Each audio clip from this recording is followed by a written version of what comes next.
ദൈവത്തിന് മഹത്വം. ഇന്നത്തെ ദിവസം ദൈവം നമ്മോട് സംസാരിപ്പാനായി തന്നിരിക്കുന്ന വേദവാക്യം മത്തായി എഴുതിയ സുവിശേഷം 5-ാം അധ്യായം അതിൻ്റെ 7-ാം വാക്യമാണ്. കരുണയുള്ളവർ ഭാഗ്യവാന്മാർ, അവർക്ക് കരുണ ലഭിക്കും.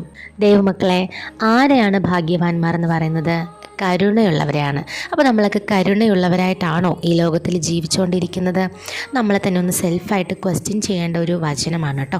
അപ്പോൾ നമ്മൾ റോഡിൽ നിൽക്കുവാണ്, ഒരു വയസ്സായ ഒരു അമ്മച്ചി, ഒരു കൈയില്ല, ഒരു കാലില്ല, കണ്ണ് കാണുന്നില്ല, ദയനീയമായ ഒരവസ്ഥയിൽ വന്നിട്ട് എനിക്ക് എന്തെങ്കിലും ഒന്ന് കഴിക്കാൻ വാങ്ങിച്ചു തരുമോ മക്കളെ എന്ന് നമ്മളെ അടുത്ത് ചോദിക്കുമ്പോൾ നമുക്കത് സഹായിക്കാൻ പറ്റും എന്നുണ്ടെങ്കിൽ നമ്മളൊന്നും ചെയ്യാതെ മിണ്ടാതെ നിൽക്കുവാണെങ്കിൽ നമുക്ക് കരുണയുണ്ടോ?